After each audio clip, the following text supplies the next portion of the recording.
Welcome, everyone, to the November 6th edition of Wednesday with Walton and Newberry, coming to you from the CardinalNation.com in video form and in audio form at the Scoops Sports Network and all your favorite podcast apps. As you can see, the beautiful sunset in the background. I'm here in Arizona at the Fall League. I'm actually at Salt River Fields, Talking Stick right now, getting ready to see the Glendale Desert Dogs play. And next week, we'll talk a little bit more about what's been happening in the AFL. My time here is not yet over. But anyway, welcome, Blake, to our November 6th edition. Thank you, Brian. Great to be here. It looks like Arizona's amazing out there. Yeah, it's beautiful. It's beautiful. And actually, last night's game was rained out, believe it or not. First time I've never seen significant rain, but it happened. It does happen Not sometimes. what I would expect. So what we're going to do this week is kind of go through the off-season calendar, kind of talk about what's to be expected, and around certain dates, we may not know what's to be expected. But the first date, of course, is the time for the teams to either offer options, pick-up options for players or not pick-up options, as well as decide whether free agents that are impending would receive a qualifying offer for next year. And what that means is to keep a free agent, like Paul Goldschmidt, the Cardinals would have needed to make an offer of $21-ish million on a one-year contract.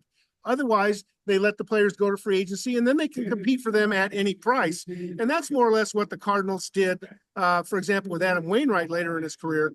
They let him go on year to year, and they renegotiated each time. There was no surprise, really, with Paul Goldschmidt, Andrew Kitteridge, and Matt Carpenter becoming free agents. Was there for you, Blake? No, not at all. I think it would have been the least surprising of the three, obviously, to see Paul Goldschmidt earn a qualifying offer, which I'm okay, and I'm glad the Cardinals did not give him a qualifying offer. I think it's somewhere around like $20 million this year. And I think with where the Cardinals are and how Goldschmidt played last year, it would have been hard to justify that. So certainly not surprising at all to see the Cardinals just let all these guys go into free agency. And, Kittredge did a good job, but he's kind of pricey. And for a team that's, maybe going to be looking at younger players, that he may end up somewhere else. Matt Carpenter, wants to continue, but tying up a roster spot on basically a DH only player when you have only four spots basically is a luxury that I hope the Cardinals won't do. And nothing against Matt Carpenter, but he just doesn't seem a good fit for the direction the Cardinals are going now. Yeah, certainly not at all. It's not the best way to tie up a roster spot when you have a bunch of young guys that you're kind of trying to sift through and see what they have. So on Sunday night, this past weekend, the Rawlings Gold Glove Awards were announced. The Cardinals had three finalists. And of course, what finalists really mean is the top three in each position in each league are announced early to sort of generate interest. They already knew who the winner was, but they didn't tell us until Sunday. Mason Wynn was one of the finalists at shortstop, Brendan Donovan at utility player, and then Nolan Arenado was hoping to get his 11th Gold Glove at third base. As it turned out, none of them won. Bryce Terang of the Brewers was Ezekiel Tovar was the winner at shortstop. The utility player, Jared Triolo of the Pirates, and the third base winner was Matt Chapman of the Giants. Any surprises there? Do you think that Wynn is ready, or is this maybe just the first year that he didn't make it, and then he'll be making it a lot in the future? Yeah, I think Wynn specifically was obviously very clearly a finalist. I'm not upset with him not winning that. I think he had a legitimate case to win it. I think when you look at some of the defensive numbers, there's a little bit stronger of a case to be made for somebody like Ezekiel Tovar. Now, I do think Mason Wynn, specifically in some of the more advanced defensive metrics, and you can even see with the eye test too, got better defensively as the season went on. So I think it's you see him as a finalist this year. It's pretty hard not to project him to be a finalist, or at least in the running to be a finalist for pretty much the foreseeable future. And I would certainly expect him to bag at least one or two Gold Gloves here, probably within the next 5 years. And last week, the Fielding Bible announced their defensive awards, and Fielding Bible is a much more metrics-oriented process than are the Gold Glove, which 75% of the Gold Glove is a vote by coaches and managers. And in the Fielding Bible Award, Mason Wynn was determined to be not only the top shortstop in the National League, but their awards are for Major League Baseball as a whole. So that was a nice recognition for Mason. Yeah, 100%. I think the Fielding Bible Awards, if I'm not mistaken, go exclusively off a defensive stat that's called defensive runs saved. And Mason Wynn was the leader at shortstop in the NL in that particular stat this year. Ezekiel Tovar was just a little bit behind him, but Tovar surpassed him in a different metric called outs above average. Tovar also had the fewer errors on the season, better fielding percentage overall. So it again, like Mason Wynn had a very legitimate case and is a very talented defensive shortstop. And I'm glad that he at least got some sort of recognition for the season that he had. It's something to think about for next year. We don't know who the Cardinals first basemen, because it'll probably be multiple players as far as we know, will be. But Paul Goldschmidt was very underrated, I think, for his defensive skills and the balls that he saved at first base. And Wynn can be a little erratic with his throws sometimes. That'll be something interesting to watch next year when he's working with different guys at the first base position. Yeah, agreed. I think, there are times where Goldschmidt probably saved him a couple throwing errors, and I think we should not underestimate the importance of a position like first base, especially when you have a guy like Mason Wynn, who is incredibly reliant on his arm at times, sometimes too much so, where he'll kind of let the ball play. He'll play the ball a little bit deeper, knowing that he has the arm strength to throw a runner out. But that obviously puts a lot of pressure on him to actually make an accurate throw when he's throwing all out. So not he proved that he could do it this year, but it just maybe adds a little bit more value to the first base position defensively for the Cardinals. Yeah. So on Monday, the option decisions were required across Major League Baseball. Of course, the Cardinals had already made theirs in advance. Late last week, we were told that Lance Lynn, Kyle Gibson, and Kayan Middleton, none of their options would be accepted by the team. And I think the most interesting one was probably Gibson, given his relative success this last year, and the fact that his option, I don't know, it was 11 or 12 million, was probably below market value a little bit. And there were some, I know, discussion at the Cardinal Nation message board about, well, why don't they just exercise Gibson's option and then trade him? And, that's not the way you treat people, in my opinion. And, maybe the Cardinals could have, picked up a decent prospect, but, you don't necessarily exercise the option for a guy and then turn right around and trade him. Yeah, agreed. I think the case to be made for exercising Gibson's option is because you're going to trade somebody else. And I think when you look at the Cardinals rotation, they do have guys who maybe aren't super likely to be traded. Like Miles Mikolas is probably a tough contract to move on from. Steven Matt's probably the same way. Those guys both probably project to be starters next year. But a guy like Sonny Gray, you would think could potentially be moved, even though his contract is heavily backloaded. So I thought that with the Cardinals potentially shopping some of their starters, it might have made sense to see if they could move them, and then you bring Gibson back, and then you have some inning certainty at the back of your rotation. Obviously, the Cardinals didn't want to go that route, which I think is also perfectly defensible. I'm fine with that route.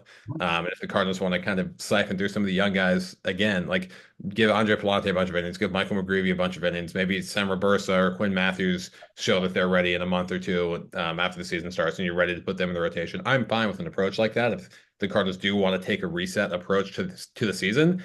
But I did think the Kyle Gibson decision was probably the most interesting one the Cardinals had this offseason. Yeah, I think it definitely sends a signal about the cost savings. And, again, as we talked about earlier, I think we need to understand that the environment, ticket sales down, obviously, last year, and the concessions and everything that were related to it, the TV contract being in flux. Not all that money is going to go to player development. The Cardinals are just going to be on a tighter budget this year. And that sort of leads us to the next date. The free agent market opened on Monday in terms of the quality of the qualifying offer decisions. Last year, the Cardinals struck very early, getting Lynn and Gibson lined up in a hurry. Do you expect the Cardinals are going to move quickly in free agency, or are they going to sit back and wait and see? I really don't know. Personally, I would expect the Cardinals to sit back and wait and see specifically how the trade market develops and kind of maybe formulate a plan with what they want to do with some of the veterans on the roster first.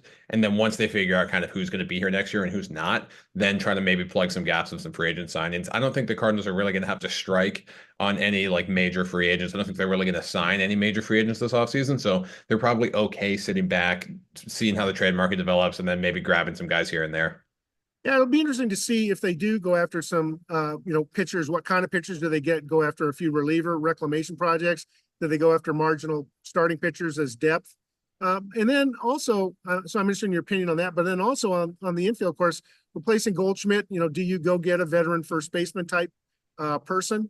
And then do you get another outfielder to provide depth? We know that the Cardinals have, they have outfielders in Newberry and Jordan Walker's going to play, and then of course, the two guys in center field as well. But, they could look to upgrade those positions as well with relatively inexpensive players. Yeah, they could. I think, especially at first base, the Cardinals have Alec Burleson, who is very much not an outfielder. He's never really been able to have a lot of success defensively as an outfielder. I think it makes sense to try him out as a first baseman. And I think if the Cardinals are going to hold on to Wilson Contreras, but also try to find playing time for Ivan Herrera and Pedro Pages, it would also maybe make sense to do something of a platoon over there at first base with some of the in-house guys. So I would not expect to see the Cardinals bring in a major first baseman acquisition. I could potentially see them bringing in a right-handed bat to come and play first base against lefties and be the counterpart to Burleson, but I wouldn't expect to see anything probably more than that. In the outfield, you have a similar situation where I think you have, Victor Scott and Michael Ciani in center field. I wouldn't be shocked if they wanted to see what they had in those guys again. And then you have a plethora of young outfielders that maybe some have had more success in the minors than some, like Jordan Walker, have kind of scuffled at the major league level so far. But you probably, if you're the Cardinals and you're holding on to Arenado, even if you're not holding on to Arenado, you probably still want to see what Jordan Walker can do in the outfield for a full season. So I would not be shocked if their outfield was mostly set. So again, I think any like outfielders are going to be a similar path as the first base, where you're just looking at depth guys or maybe somebody who can come in and play a platoon, but probably not anything that's you're going to pencil in as a starter. And this isn't a free agent signing. This is a waiver claim, but the Cardinals added their first player to the 40-man roster, and that's his right-handed Roddery Munoz, who had been with the Marlins last year, had a couple of good outings, had a couple of bad outings, and one of his poorer outings was when the Cardinals knocked him around. I guess he's a depth guy. Yeah, and I would expect to see the Cardinals follow the same kind of path with their pitching moves this offseason with getting guys like Roddery Munoz. And Munoz may turn out to be nothing. He frankly has not been very good in his major league career. But it's an interesting move from the Cardinals because Munoz is a guy who throws 96 as a starter and has a really good slider. So you're drafting a guy who's probably projecting more like 97, 98 out of the bullpen with a good slider. And now, granted, nothing else is good, and he got hit really hard by lefties. And, there are some things to figure out, but I also think the Marlins didn't necessarily deploy his pitches in an optimal way through too many opposite-handed sliders, not enough same-sided sinkers. Like there are some things the Cardinals can tweak and just in terms of his pitch mix that I think can get better results out of him. And even if they can't, it's never a terrible bet to throw a 40-man spot at a guy who's going to be throwing 98 with a good slider. If he doesn't stick, he doesn't stick, but it's a decent bet to take. So then November 12th will be the Silver Slugger Awards, and they don't announce finalists, I don't believe, for those awards. So we'll have to see if any of the Cardinals hitters win one of those. Probably not.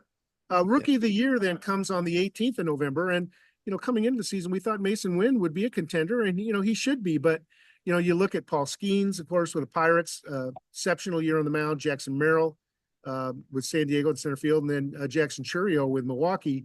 Those guys look like probably the top three. And, Wynn just happened to come up in a year that there was a lot of good competition.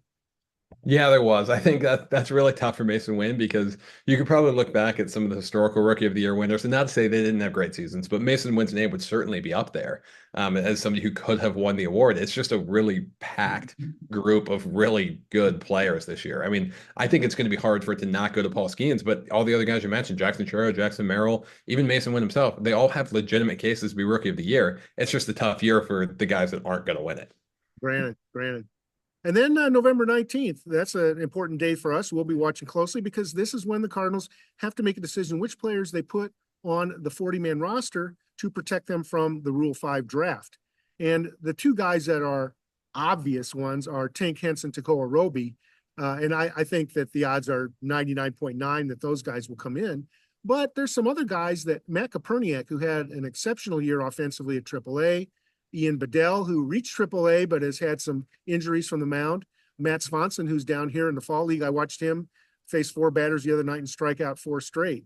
So the Cardinals are going to have some interesting decisions, not as much on Henson Roby, but on some of these borderline guys like Koperniak and Bedell and Swanson and some others. Any feeling on your part who you think they might protect? Yeah, I think you definitely hit the nail on the head, at least with Roby and Hens getting protected. I think of the other ones, I'd probably be most likely to protect Matt Swanson because I see him as somebody who could potentially help in the Major League bullpen this year, but also he's somebody who already had a pretty enticing profile just from his sinker slider combination, has added a cutter in the Fall League and has been striking out a ton of pitchers in the Fall League. I would imagine that's caught other teams' attention. So I think to keep him in the organization, the Cardinals might have to add him to the 40-man. But beyond that, I wouldn't be shocked if first off, I wouldn't be shocked if they didn't even add Swanson, but I don't think beyond Swanson, anybody else is going to get added. There's a case for Koperniak, but obviously he's an older outfielder who doesn't really excel in any one area. I wouldn't expect the team to take a chance on him. But they might, and that's just how the 40 or the Rule 5 goes. But I wouldn't expect the Cardinals to protect him. And, as we've talked about, Swanson's case was interesting because, while he went 27 for 27 with saves with Springfield, the organization didn't seem to have the confidence to move him up to Memphis, or maybe they wanted to just keep him with Springfield in hopes that, he could help them, win the Texas League title. But I thought it was kind of curious that he didn't, he never reached Memphis. Yeah, agreed. And I almost wonder if this Arizona Fall League, obviously he's there to work on the cutter, but I almost wonder if this is something where they basically have told him he can play his way onto the 40-man roster by doing this. And this is them kind of taking a final look at him against some of the other top prospects and trying to make a final decision on if he's worth protecting or not. Now, then November 19th through 21st and consecutive days, they'll announce the Manager of the Year award, the Cy Young, and the MVPs, Cy Youngs and MVPs. And I think the only one of interest there may be if Mike Schultz gets a chance to become Manager of the Year. Of course, Skip Schumacher won it in 2023 when he was with the Marlins. So, it's great to see ex-Cardinals do well, even though you'd like to see him do it with the Cardinals. Yeah, absolutely. And I mean, if Schultz wins it, it's no hard feelings, at least for me. I would imagine probably for most Cardinals fans. Like it'd be great to see him win the award, and that'd be awesome for him. Yeah. Then the next key deadline is November 22nd, right before Thanksgiving. And that's when teams have to tender a contract to all the players on their 40-man roster. And what that means basically is, hey, yes, I want you on my team in next season in 2025. And if they say no, they don't tender a contract to a player, that means he becomes a free agent. And so the Cardinals have done this in the past sometimes. I think they did it with Colton Wong and probably some others as well, where they say, hey, as we're looking at how things are lining up, we're going to trim our roster down. Yeah, I would have to look at some of the decisions there. I don't think there's, at least right now in my head, any obvious candidates to be non-tendered, but I mean, who knows, where things will stand in a couple months. Right. And those are typically more veteran players where, the younger players, they can outright them and try to, take them off the 40-man, get them through waivers and protect them. That can be done at any time. And then really the final big date is the winter meetings in December, early December 8th through 11th down in Dallas. And, again, it's going to be a different hot stove year given the Cardinals don't, probably aren't going to be that active in the free agent market. But some of the things that happen during the winter meetings include the draft lottery, which is interesting because the Cardinals will have a slim shot at the number 1 pick. And then, of course, the Rule 5 draft as well. So those are two, important things that do happen during the winter meetings. Yeah, and if I'm the Cardinals this year, much like they did last year, I'm absolutely taking somebody in the Rule 5 draft. If they think right now they're in a spot where they're kind of sifting through the talent of the organization and trying to find the pieces that are going to be with them long term, there is literally no harm in taking somebody in the Rule 5 draft and just seeing if they can stick. If you send them back in spring training, you send them back. If you send them back halfway through the season, you send them back. But I don't imagine the Cardinals are going to have a shortage of 40-man spots in the offseason. So I would, as of now, obviously things can change, but as of now, I would like to see them be aggressive in that And draft. it's a good point, Blake. They're at 36 right now. And, they're probably not going to move fast, as we talked about in signing for agents. So they could go into the Rule 5 draft conceivably, with the flexibility to pick up as many as 4 players. And, again, we saw the Cardinals get a pretty good reliever in Fernandez through Rule 5 a year ago. So it's not as if there aren't good players out there to be found. Yeah, and I mean, even if we look at it from maybe a more cynical or pragmatic perspective, the Cardinals are trying to cut costs this year. They've been open about that. There's no cheaper way to fill out a bullpen than by just snagging somebody in the Rule 5 draft and seeing if they can stick.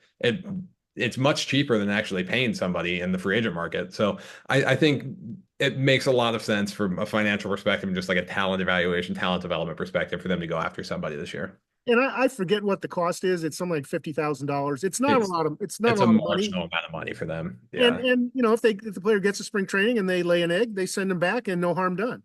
Yep, exactly. I mean, if you're a baseball team with that kind of money, that's a pretty good bet to make for 50K. Yeah. So those are some of the key dates that'll be happening in baseball between now and the end of this year. And so with that, we will conclude the November 6th edition of Wednesday with Walton and Newberry, and we will be back 1 week from today. Blake, thanks again and talk to you next week.